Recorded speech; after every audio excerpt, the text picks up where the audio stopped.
بلکہ صحیح مسلم کے اندر وقت ختم ہو گیا. اچھا اچھا میں نے کہا نماز کا بیٹھائیں، کوئی مسئلہ. یوسف علیہ السلام کی جو شخصیت ہے یہ غیر معمولی شخصیت ہے. نبی کریم صلی اللہ علیہ وسلم نے فرمایا، رسول اللہ صلی اللہ علیہ وسلم نے فرمایا، صحیح مسلم کی حدیث ہے، واقعہ معراج کے اندر آپ صلی اللہ علیہ وسلم نے فرمایا میری یوسف علیہ السلام سے ملاقات ہوئی، میری یوسف علیہ السلام سے ملاقات ہوئی معراج کی رات. میں نے یوسف علیہ السلام کو دیکھا، وہ اتنے خوبصورت تھے، اتنے خوبصورت تھے، کتنے خوبصورت تھے. اذا انہ اعطی نصف الحسن، ساری زمین کا آدھا حسن تو صرف اکیلے یوسف علیہ السلام کو عطا کیا گیا. اتنے خوبصورت تھے، اتنے خوبصورت. یوسف علیہ السلام کی وہ پاک دامنی، اللہ کی رحمت. انبیاء کو اللہ معصوم بناتا ہے، لیکن یوسف علیہ السلام کے اس واقعے کو اللہ نے احسن القصص کہا. نوجوانوں، یوسف علیہ السلام کی زندگی کے اندر نمونہ ہے ہمارے لیے کہ یوسف علیہ السلام جب بادشاہ کی بیوی بند دروازوں کے پیچھے جہاں کوئی اللہ کے سوا دیکھنے والا نہ ہو، یوسف علیہ السلام کہتے قال معاذ اللہ. آج اس دور کے اندر بدکاری کی دعوتیں آئے گی سوشل میڈیا پر، اور طرح طرح کے بے حیائی کی دعوتیں ہوں گی.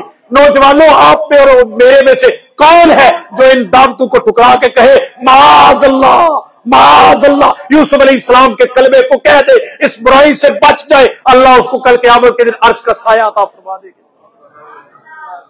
پیغمبر کریم صلی اللہ علیہ وسلم نے یوسف علیہ السلام کا تذکرہ ان الفاظ میں کیا، فرمایا الکریم ابن الکریم ابن الکریم ابن الکریم یوسف ابن یعقوب ابن اسحاق ابن ابراہیم. یہ تو کریم ہے، کریم کا بیٹا ہے، کریم کا پوتا ہے، کریم کا پڑپوتا ہے. اور اس کا جد کیسا ہے، اس کی نسل کیسی ہے، شجرہ کیسا ہے، خاندان کیسا ہے. یہ یوسف ہیں، ان کے باپ یعقوب ہیں، ان کے باپ اسحاق ہے، ان کے باپ جد امجد رسول اللہ کے ابراہیم علیہ السلام. یہ تو گھرانہ ہی ایسا پاک بازو کا گھرانہ ہے. نوجوانوں، اپنے آپ کو بچاؤ. جامع ترمذی کے اندر ایک حدیث ہے، رسول اللہ صلی اللہ علیہ وسلم نے فرمایا لا تزول قدم عبد حتى يسأل عن خمس. ایک روایت میں اربعین کے لفظ ہیں. قیامت کے دن جب تک قبروں سے جب لوگوں کو اٹھایا جائے گا، آپ نے فرمایا جب تک 4 یا 5 چیزوں کے سوال کا جواب نہ دے لے. قبروں سے اٹھنے کے بعد آپ نے فرمایا کسی بندے کے قدم آگے نہیں بڑھ سکیں، آگے نہیں بڑھ سکیں گے. وہ باقی سوالات کو تو میں ایک طرف رکھتا ہوں، ان میں سے ایک سوال ان شبابہ فیما ابلا. ایک سوال اللہ تعالی بندے کی جوانی کے بارے میں کریں گے. ابھی حشر نہیں ہوا، ابھی محشر کا میدان میں نہیں پہنچے، ابھی قیامت ہوئی ہے، دوسری دفعہ سور پھونکا گیا ہے، قبروں سے اٹھایا گیا ہے. اور اس وقت قبروں سے اٹھانے کے بعد جو پہل سوال ہونے نوجوانوں، ان میں سے ایک سوال ہونا ہے وان شباب ہی، جوانی کے بارے میں ایک سوال ہوگا. بتا بندے اپنی جوانی کو کہاں بسیدہ اور پرانا کر کے آیا. ابلا یبلی، ابلان کا مطلب ہوتا ہے کوئی نیا کپڑا پہن کے اتنا پہنا جائے کہ وہ بسیدہ ہو جائے، پرانا ہو جائے اور پھٹ جائے. رسول اللہ صلی اللہ علیہ وسلم نے جوانی کے بارے میں فرمایا ہے، جوانی کے بارے میں سوال ہوگا فیما ابلا ہو، کہ یہ جوانی تو ایک نئی چیز تھی، ایک تر و تازہ چیز تھی، اس میں فراوانی تھی. جیسے نیا کپڑا ہوتا ہے، یہ اتنی چمکدار، روشن اور نئی نویلی تجھے جوانی ملی. پیغمبر نے جملہ استعمال کیا، اللہ قیامت کے دن قبر سے اٹھنے کے بعد سوال کریں گے بتا اس نئی چمکدار، روشن، تر و تازہ، طاقت اور ہمت جوانی والی، بتا اس کو کہاں پھٹے پرانے کپڑے کی طرح بسیدہ اور پرانا کر کے آیا ہے، کہاں لگائی ہے جوانی. جوانی کو سنبھال لو، جوانی کو سنبھال لو. در جوانی توبہ کردن سیوائے پیغمبری. اللہ تعالیٰ نے جتنے بھی انبیاء بھیجے سارے کے سارے عبداللہ ابن عباس فرماتے ہیں جوانی کے عمر کے اندر بھیجے. اور عبداللہ ابن عباس فرماتے ہیں وَمَا أُوتِيَ أَحَدٌ علمن الا شابا، جب بھی کسی فرد کو، عالم کو اللہ تعالیٰ علم عطا کرتا ہے تو علم اٹھانے کی عمر جوانی کی عمر ہوتی ہے۔ دو چار جوانوں کا تعارف کروا دو، جوان کیسے ہوتے ہیں، جوان کیسے ہوتے ہیں، دو چار جوانوں کا تعارف کروا دو۔ ایک جوان ہے، ایسے جوان نہیں دیکھے ہوں گے، وہ جوان قریش کے قبیلے سے تعلق رکھنے والے، ویل آف فیملی سے تعلق رکھنے والے، سوکھے گھر کے سے تعلق رکھتے ہیں۔ نام ہے مصعب ابن عمیر۔ سیر کی کتابوں میں لکھا، زمانہ جاہلیت کے اندر یہ ایسی خوشبو لگاتے تھے، جہاں سے گزر جاتے تھے کسی کو پوچھنے کی ضرورت نہیں پڑتی تھی، خوشبو کے حلے بجاتے تھے، یہاں سے مصعب جا رہا ہے۔ جو کپڑا ایک دفعہ پہنتے دوبارہ کم ہی پہنتے۔ یہ جوان ہے۔ رسول اللہ صلی اللہ علیہ وسلم نے مصعب ابن عمیر کو عقبہ بیعت عقبہ اولا کے بعد یثرب مدینہ بھیجا ہے، ان کی دعوت پر 1 سال اس جوان نے محنت کی ہے۔ کتنی؟ 1 سال محنت۔ یثرب کے اندر اوس اور خزرج میں تنہا تنہا مصعب ابن عمیر، رسول اللہ کا پہلا مبلغ، جا کے مدینہ یثرب کے اندر اپنی جان کی پرواہ کیے بغیر یہ مصعب ابن عمیر تبلیغ کر رہا ہے۔ 1 سال کے بعد، پچھلے حج پہ گئے تھے، اگلا حج کا زمانہ آیا، پچھلے سال 13 بندوں نے بیعت کی تھی، 1 سال کی مصعب ابن عمیر کی کمائی یہ ہے۔ جب 1 سال کے بعد مصعب ابن عمیر واپس آیا، 72 بندے اس کے ساتھ رسول اللہ کی بیعت کرنے کے لیے آئے ہیں، اور مدینہ اور یثرب کا کوئی گھر موجود نہیں ہے جس میں رسول اللہ صلی اللہ علیہ وسلم کی دعوت نہ پہنچ چکی ہو۔ میں ایسے نوجوانوں کو مانتا ہوں۔ رسول اللہ کی ہجرت تو یاد ہے کہ آپ نے ہجرت کی ہے، اس ہجرت کے لیے زمین تیار کرنے والے مصعب ابن عمیر ہے۔ قریشی شہزادہ، دیکھ جب دین کی اللہ نے سمجھ عطا کی ہے، جب آخرت کی فکر لگی ہے، جب رب کے ساتھ لو لگی ہے، نہ اس کو خوشبوئیں یاد رہی، نہ محلات یاد رہے، نہ سونا چاندی یاد رہا۔ مصعب ابن عمیر جا کے اکیلا، نہ بیوی بچے، کچھ بھی ساتھ نہیں ہے۔ مارنے کے لیے بعض اوقات اوس اور خزرج کے بڑے سردار کہ یہ ہمارے دین کو برباد کرنے آئے، 1 سال کے بعد حج کے موقع پر واپس آئے ہیں۔ 13 بعثت کا، اور رسول اللہ صلی اللہ علیہ وسلم پہلے 13 لوگوں نے بیعت کی تھی یثرب کے، آج ان کے ساتھ 72 بندے ہیں، جن میں 3 عورتیں بھی ہیں، اور مدینہ کا کوئی گھر نہیں ہے جس میں رسول اللہ صلی اللہ علیہ وسلم کی دعوت کا پیغام نہ پہنچا دیا۔ یہ ان کی محنت تھی۔ رسول اللہ صلی اللہ علیہ وسلم پھر اس بیعت عقبہ ثانیہ کے بعد، مصعب ابن عمیر کی اس دعوت کے بعد زمین تیار ہو چکی ہے، 1 سال کی محنت کے بعد رسول اللہ صلی اللہ علیہ وسلم یثرب والوں اور اوس اور خزرج انصار کے کہنے پر رسول اللہ صلی اللہ علیہ وسلم جب تسلی کر لیتے، آپ صلی اللہ علیہ وسلم مکہ سے ہجرت کر کے مدینہ تشریف لے جاتے۔ یہ کس نے کام کیا؟ ایک نوجوان نے، قریشی نوجوان نے، جس نے شہزادوں کی طرح جنم اور سونے کے تھال اور پلیٹ کے اندر کھانے کا اس کا معمول تھا ایک، لیکن یہی مصعب ابن عمیر۔ دوسرا ذرا منظر بھی دیکھو، احد کا میدان ہے، لاؤ کوئی ایسے نوجوان، تاریخ ڈھونڈو، پڑھو دنیا جہاد کی تاریخ، ایک نوجوان ایسا مصعب ابن عمیر غزوہ احد میں شہید ہوئے۔ صحیح بخاری کی حدیث ہے، جب ان کو دفن کرنے لگے، ان کے کفن کے لیے پوری ایک چادر بھی موجود نہیں تھی۔ صحیح بخاری کی حدیث، کتاب المغازی، باب غزوۃ احد۔ اگر سر کو ڈانپتے پاؤں ننگے ہو جاتے، پاؤں کو ڈانپتے سر لگا ہو جاتا۔ رسول اللہ صلی اللہ علیہ وسلم سے پوچھا گیا، آپ صلی اللہ علیہ وسلم نے فرمایا سر کے اوپر کپڑا ڈال دو، پاؤں کے اوپر ازغر گھاس ڈال دو، اللہ تعالیٰ قیامت کے دن اس کو اسی طرح اٹھا لے۔ ایک اور نوجوان بتاتا ہوں، اس نوجوان کا نام ہے انس ابن نضر۔ بدر میں شریک نہ ہو سکا، انس ابن مالک کا چچا بدر میں شریک نہ ہو سکا۔ صحیح بخاری کتاب المغازی اور کتاب الجہاد، صحیح مسلم کی حدیث ہے۔ انس ابن نضر کو بڑا دکھ تھا کہ بدر سے رہ گیا۔ پتا کیا کہا؟ کہتے ہیں اگر کبھی کوئی دوبارہ موقع آیا، کوئی میدان کارزار سجا، اسلام کے لیے قربانی دینے کا موقع آیا. انس کہتے ہیں اللہ یارا ین اللہ ما افعل. وڈیا بندیاں دیا وڈیاں گلاں انہیں آخیا اللہ بھی دیکھے دا میں کہ کراں گا. لا یارا ین اللہ ما افعل. دوبارہ کوئی موقع آئے اسلام پہ جان لوٹانے کا موقع ہے, اللہ بھی دیکھ لے گا کہ انس ابن نضر اس کے لیے کیا کرتا ہے. احد کا میدان سجا, انس ابن نضر لڑ رہے ہیں, دیوانہ وار کافروں کی صفوں میں ٹوٹ کے جا رہے. ساتھ والے کہتے ہیں انس ذرا ٹھہر کے جم کے لڑ, بچاؤ کر کے لڑ, ہر طرف سے تیرے تلواریں آ رہی ہیں, بچاؤ کر کے ٹھہر کے احتیاط سے لڑ.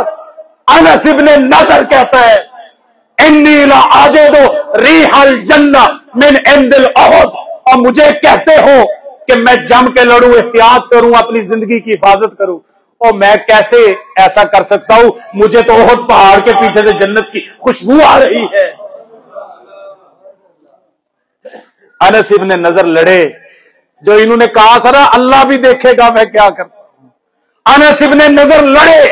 صحیح بخاری کی حدیث, جب انس ابن نضر کے ناش مبارک کو شہادت کے بعد اٹھا کے لایا گیا, ان کے جسم کے اوپر 70 یا 100 نیزے, برچھیوں اور تیروں اور تلواروں کے زخم تھے.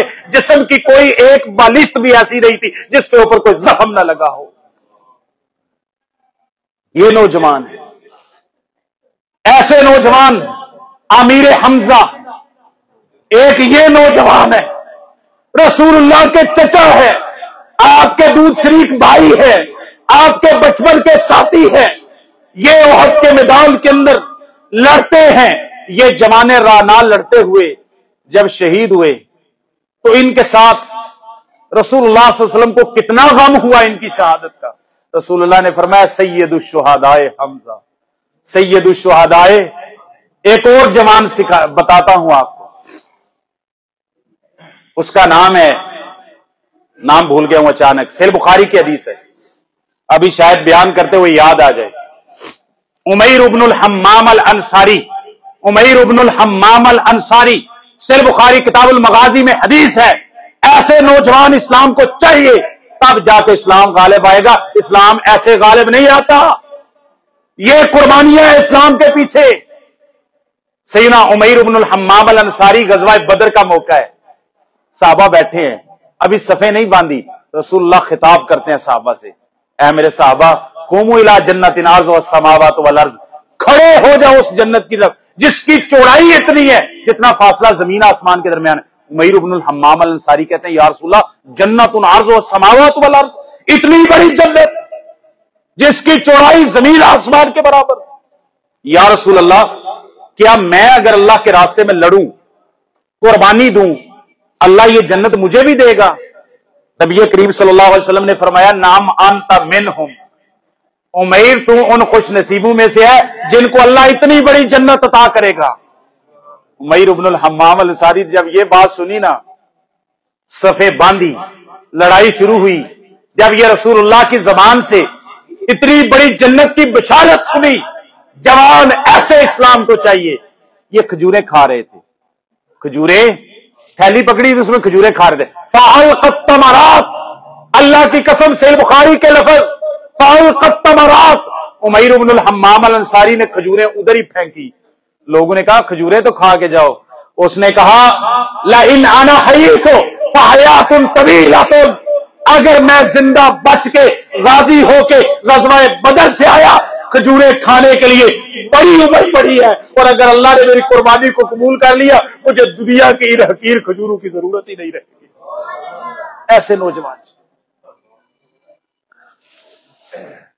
ایک اور نوجوان کا تذکرہ کرتا ہوں, بات کو ختم کرتے ہیں. ایک صحابی ہیں رسول اللہ صلی اللہ علیہ وسلم کے, انصاری صحابی ہیں, عاصم بن ثابت الانصاری. نام کیا ہے؟ عاصم. 10 صحابہ کا رسول اللہ صلی اللہ علیہ وسلم نے لشکر بھیجا جاسوسی کے لیے. صحیح بخاری کتاب المغازی میں.